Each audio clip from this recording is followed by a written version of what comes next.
Bora ler a Bíblia comigo? Se tu não leu ainda hoje, vai ler em nome de Jesus. Oi, meu nome é Micaela Macara, para você que não me conhece, seja bem-vindo ao meu canal. E aqui a gente fala sobre Jesus, a Palavra de Deus, devocionais e experiências que nos aproximam do Senhor, para que eu e você possamos estar mais próximo dele.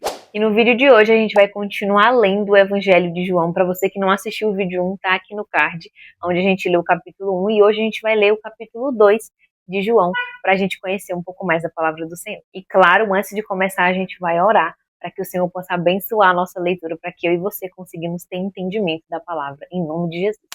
Senhor, estamos aqui mais uma vez, meu Deus, para te pedir, Senhor, a tua presença do Espírito Santo, para que nos conduza nessa leitura, para que nos leve, Senhor, a entender aquilo que o Senhor quer nos passar, para colocar, Senhor, em nossos corações a tua palavra, para que ela faça morada em nós e nos encha do teu Espírito Santo, para que a gente consiga, meu Deus, estar mais presente, mais próximo de ti. É o que eu peço, Senhor, que o Senhor possa colocar, para que a pessoa que está assistindo esse vídeo, ela tenha, Senhor, um entendimento do Espírito Santo através dessa palavra, para que essa palavra entre, meu Deus, no coração e na morada dela, para que o Senhor possa se fazer presente durante esse dia, durante essa semana, e o Senhor abençoe cada vez mais a vida dessa pessoa, e que o Senhor possa estar aqui conosco nesse momento, em nome de Jesus. Amém. E agora sim, bora ler a Bíblia, vai estar aqui do lado para você acompanhar a tela do meu tablet, em nome de Jesus. O Evangelho de João, capítulo 2, que diz o seguinte: 2 dias depois, houve um casamento no povoado de Caná, na região da Galileia, e a mãe de Jesus estava ali. Muito importante. Jesus e os seus discípulos tinham sido convidados para o casamento. Quando acabou o vinho, a mãe de Jesus lhe disse: o vinho acabou. Jesus respondeu: não é preciso que a senhora diga o que eu devo fazer. Ainda não chegou a minha hora. Então ela disse aos empregados: façam o que ele mandar. Ali perto estavam 6 potes de pedra, em cada um cabiam entre 80 e 120 litros de água. Os judeus usavam a água que guardavam nesses potes nas suas cerimônias de purificação. E Jesus disse aos empregados: encham de água estes potes. E eles os encheram até a boca, e em seguida Jesus mandou: agora tirem um pouco da água destes potes e levem ao dirigente da festa. E eles levaram. Então o dirigente da festa provou a água, e a água tinha virado vinho. Ai, que força, hein? Ele não sabia de onde tinha vindo aquele vinho, mas os empregados sabiam. Por isso ele chamou o noivo e disse: todos costumam servir primeiro o vinho bom, e depois que os convidados já beberam muito, servem o vinho comum. Mas você guardou até o melhor vinho, até agora o melhor vinho. Jesus fez esse primeiro milagre em Caná da Galileia. Assim ele revelou a sua natureza divina e os seus discípulos creram nele. Depois disso, Jesus, a sua mãe, os seus irmãos e os seus discípulos foram para a cidade de Cafarnaum e ficaram alguns dias ali. Versículo 13. Alguns dias antes da Páscoa dos judeus, Jesus foi até a cidade de Jerusalém. No pátio do templo encontrou pessoas vendendo bois, ovelhas e pombas, e viu também aqueles que, sentados às suas mesmas mesas, trocavam dinheiro para o povo. Então ele fez um chicote de cordas e expulsou toda aquela gente dali, e também as ovelhas e os bois. Virou as mesas do que trocavam dinheiro, e as moedas se espalharam pelo chão, e disse aos que vendiam pombas: tirem tudo isto daqui, parem de fazer da casa do meu pai um mercado. Então os discípulos dele lembraram das palavras das Escrituras Sagradas que dizem: o meu amor pela tua casa, ó Deus, queima dentro de mim como fogo. E aí os líderes judeus perguntaram: que milagre você pode fazer para nos provar que tem autoridade para fazer isso? E Jesus respondeu: derrubem este templo e eu o construirei de novo em 3 dias. Versículo 20. Eles disseram: a construção deste templo levou 46 anos e você diz que vai construí-los de novo em 3 dias? Porém, o templo do qual Jesus estava falando era o seu próprio corpo. Quando Jesus foi ressuscitado, seus discípulos lembraram que ele tinha dito isso e então creram nas Escrituras Sagradas e nas palavras dele. Versículo 23. Quando Jesus estava em Jerusalém durante a festa da Páscoa, muitos creram nele, porque viram os milagres que ele fazia. Mas Jesus não confiava neles, pois os conhecia muito bem. E ninguém precisava falar com ele sobre qualquer pessoa, pois ele sabia o que cada pessoa pensava. Ai, Jesus, que forte. Que bênção ler a palavra do Senhor. Gente, esse capítulo, assim, aqui já começa os milagres do Senhor e eu vou ficando muito feliz, muito empolgada, porque no primeiro versículo já diz o seguinte, que a mãe de Jesus estava ali. E aqui a mãe de Jesus é uma peça principal para que os milagres do Senhor possam começar a acontecer na terra da Galileia, aonde ele estava naquele casamento. E aí ele fala no versículo 4, mas a senhora não tem que dizer o que eu tenho que fazer, ainda não chegou minha hora, minha querida. E aí ela vai e diz, façam o que ele mandar, ou seja, mãe de Jesus, né? Vamos combinar que ela tinha autoridade sobre Jesus como mãe, não como, né? Enfim, vocês entenderam. Mas ela podia mandar dele, porque era mãe dele. Ela falou, façam o que ele mandar agora. Ele vai fazer o que eu tô mandando, mesmo que ele ache que não é chegada a hora, porque a hora é chegada sim. E aí, Jesus vai e obedece ela, obviamente, porque já era dito que ele ia fazer isso. E após isso, Jesus pede para que os empregados peguem os potes e encham de água, né?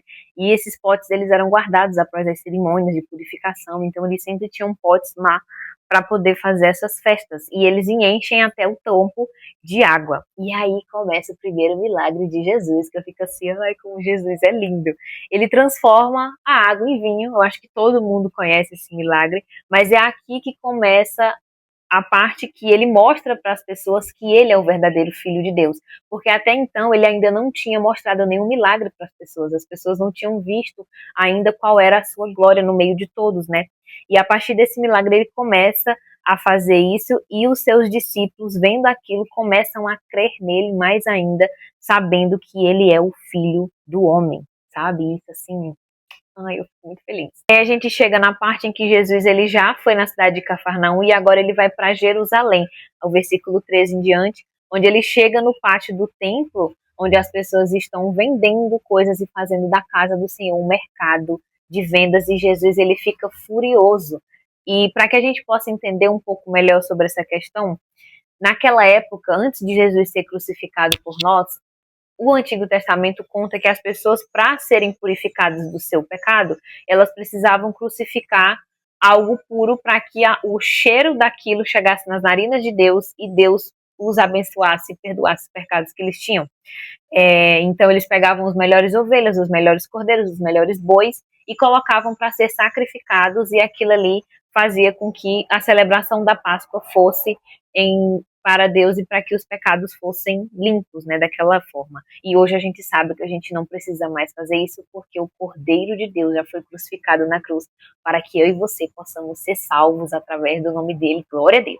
Continuando, a gente vê a fúria do Senhor, porque eles fazem a casa do Senhor um covil de ladrões. Então, eles pegam aquilo que é para ser santo e vendem para ganhar lucro em cima disso. E Jesus ele fica furioso e faz um chicote de cordas e expulsa todo mundo dali, as ovelhas e os bois.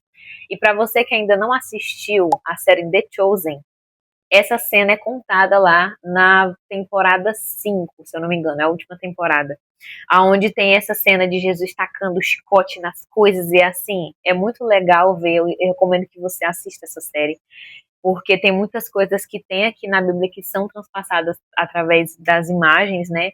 E eu acredito que é uma série muito fiel à palavra. E lá tem essa cena e a gente consegue ver a fúria do Senhor. É muito legal, recomendo que você assista. E aí os fariseus, eles ficam sem entender, né? Falando com que autoridade você faz isso, meu querido? Você tá pensando que você é quem? E ele fala para eles derrubarem o templo que ele vai construir de novo em 3 dias. Eles diziam, mas aqui a gente durou 46 anos, meu amigo, para construir isso daqui. Tu acha que em 3 dias tu vai fazer de novo um negócio que durou 46 anos? Não vai. Só que Jesus ele não estava falando sobre o templo em construção, ele estava falando sobre o seu próprio corpo, e as pessoas não entendiam naquela época.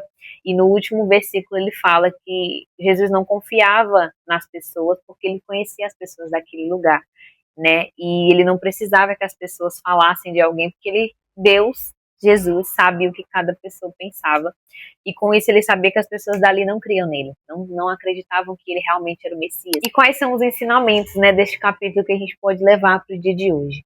Primeiro que Jesus, ele valoriza o cuidado com as pessoas. A gente vê muito, por exemplo, nesse ano, inclusive, de 2025, todo mundo tá casando, todo mundo resolveu casar. E a gente escuta a frase muito assim, Deus ama casamentos, e realmente, mas é porque Jesus, ele ama detalhes, ele é um Deus detalhista, e ele se preocupa com aquilo que está sendo feito na minha e na sua vida. Então, no casamento, tinha o problema de não ter vinho mais para todo mundo. E ele se preocupa com isso e faz a transformação de água em vinho para que o casamento dê tudo certo e a festa seja linda e celebrada ao Senhor. E o segundo ensinamento que a gente tem é sobre a mãe de Jesus, Maria, como exemplo de fé, pelo fato de que ela creia que ele era filho de Deus. Ele era não, ele é filho de Deus. E ela tinha confiança, plena certeza de que ele poderia realizar aquele milagre. Então ela diz: façam tudo o que ele mandar. Mesmo ele dizendo que não era chegada a hora, ela confiou de que Jesus poderia fazer aquele milagre. E ele vai e faz com que as pessoas acreditem nele também. Então, esse ponto de Maria foi crucial, é muito importante. O terceiro ensinamento que a gente aprende é que Deus, ele quer a nossa verdadeira adoração. Então, naquele tempo, como eu falei, as pessoas, elas crucificavam animais para que o nome de Deus fosse glorificado e para que ele se agradasse com aquela celebração. Porém, as pessoas estavam fazendo da casa do Senhor um covil de ladrões, um mercado onde eles colocavam coisas que não eram para ser daquela forma. E por isso que Jesus fica furioso, porque as pessoas não entregavam aquilo de coração puro, eles entregavam por ganância. E muitas das vezes eu e você fazemos isso, da gente achar que está entregando algo para Deus com o nosso verdadeiro coração, mas a gente está com a intenção errada. E Deus, ele não se agrada da nossa intenção errada, ele se agrada da nossa verdadeira intenção de amar ele verdadeiramente em cima de todas as coisas. Então, ele busca que a gente ame ele verdadeiramente e não como as pessoas que estavam fazendo o vil de mercado no templo de Deus e deixando Jesus furioso. E o último ensinamento é que a gente tem Jesus como verdadeiro templo, né? Ele fala sobre a questão de reconstruir em 3 dias, mas era realmente sobre ele, porque ele é a presença do Senhor, ele é o nosso único Salvador, aquele que nos tira de todo o pecado, aquele que nos salva. E as pessoas daquela época, elas não acreditavam no Senhor, elas queriam que ele fizesse sempre sinais para provar que ele era o filho do homem. Então elas diziam: se realmente tu é o Messias, me prova de tal forma. E isso demonstrava para o Senhor que elas não acreditavam nele de fato e que a fé dessas pessoas era falha, porque ela é baseada em sinais. E muitas das vezes eu e você, a gente tem essa fé baseada em sinais, que a gente só acha que Deus é Deus quando ele faz algo pra gente que é visível aos nossos olhos, que é algo que é grandioso, que é algo que se eu ganhar isso é porque Deus me ama. Se eu fizer isso é porque Deus me ama. Se eu ganhar isso, não é porque Deus me ama, mas Deus é Deus mesmo não te dando nada.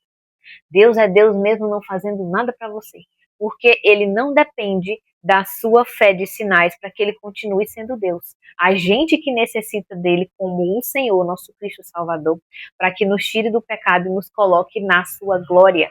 E quando a gente baseia a nossa fé para um Senhor com sinais, a gente mostra para Deus que a nossa fé é fraca, que a gente só acredita quando ele faz, e quando ele não faz, a gente se vira contra ele. E o que Deus quer para mim e você hoje é que a gente busca ele verdadeiramente de coração, que a gente tenha disciplina de buscar o Senhor e que cada vez mais ele possa estar próximo da nossa vida para que ele seja o nosso guia e que ele continue na nossa caminhada todos os dias junto com o Espírito Santo. E é isso, eu espero que esse vídeo tenha tocado o seu coração de alguma forma, que o Espírito Santo possa ter feito morada aí com você para que você pudesse entender mais essa palavra. E agora eu vou orar pela sua vida e pela minha vida para que a gente possa ainda estar perto do Senhor todos os dias, tá bom?